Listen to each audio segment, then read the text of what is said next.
आज होती आहोंना सुट्टी आणि आहोंनी सांगितलं आपण जातो आज जगदंबा मातेच्या दर्शनाला।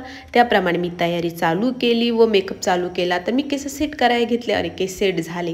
त्यानंतर मी घेतला काजल म्हणजे मुलींची आणबाण शान, त्याने रूपरेखा अजून उठून दिसते वा वा। त्यानंतर मी घेतला आय मस्कारा, त्याने डोळे दिसतात एकदम कातील। त्यानंतर मी घेतले केस सेट करा, अरे आमचे साहेब पण आले मध्ये। त्यानंतर आम्ही परत व्यवस्थित सेटिंग चालू केली। हेअर सेटिंग नंतर त्यांनी आणली ओढणीने दिसते साजूक, ओके। त्यानंतर आली आमची छोटी, ओ माझी श्रीदू करायला लागली बाय बाय। त्यानंतर तिला झाली जायची घाई। त्याप्रमाणे बाबाने काढली गाडी आणि आम्ही सर्वजण निघालो आई जगदंबेच्या दर्शनाला।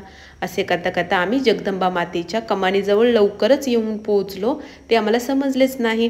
खूप सारा पाऊस पडल्यामुळे आणि नवरात्रीमुळे खूप भक्तजनांची ये जाय चालू होती। जगदंबा मातेच्या आवारात आम्ही पोहोचलो होतो आणि तिथे ऑलरेडी काही देवींची आराधना चालू होती नवरात्रीमुळे। त्यानंतर आम्ही जगदंबा मातेच्या मंदिराजवळ येऊन पोहोचलो।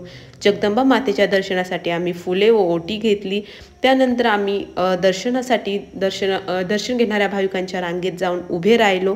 श्रीदू आणि तिचे पप्पा हे चालले होते, मी त्यांच्या मागे होते, कारण गर्दी खूप सारी होती। आम्ही तिघं एक सोबत चालू शकत नव्हतो, तर आम्ही इतर भाविकांसारखी रांगेत आमची लाईन लावायला सुरुवात केली। एक एक करत एक एक भक्तजन हा असा पुढे जात होता। आम्ही तिघंजण एकमेकांच्या मागे उभे चाललो होतो। आम्ही आई जगदंबेजवळ येऊन पोहोचलो। आईचे थोड्याच वेळात आम्हाला मुखदर्शन होणार होते। मानले जाते की जगदंबा माता ही आई सप्तशृंगी आईची बहीण आहे व ती किंवा काही भक्तजन असे म्हणतात की ती आई सप्तशृंगीचं मूळ रूपच आहे। आणि अजून एक विशेष असे आहे की आई सप्तशृंगी आईका केलेला कोणताही नवस हा आपण जगदंबा आईजवळ फेडू शकतो, पण आई जगदंबेजवळ केलेला नवस मात्र हा सप्तशृंगी आईजवळ फेडावा लागतो। अशा प्रकारे आमचे दर्शन खूप छान झाले।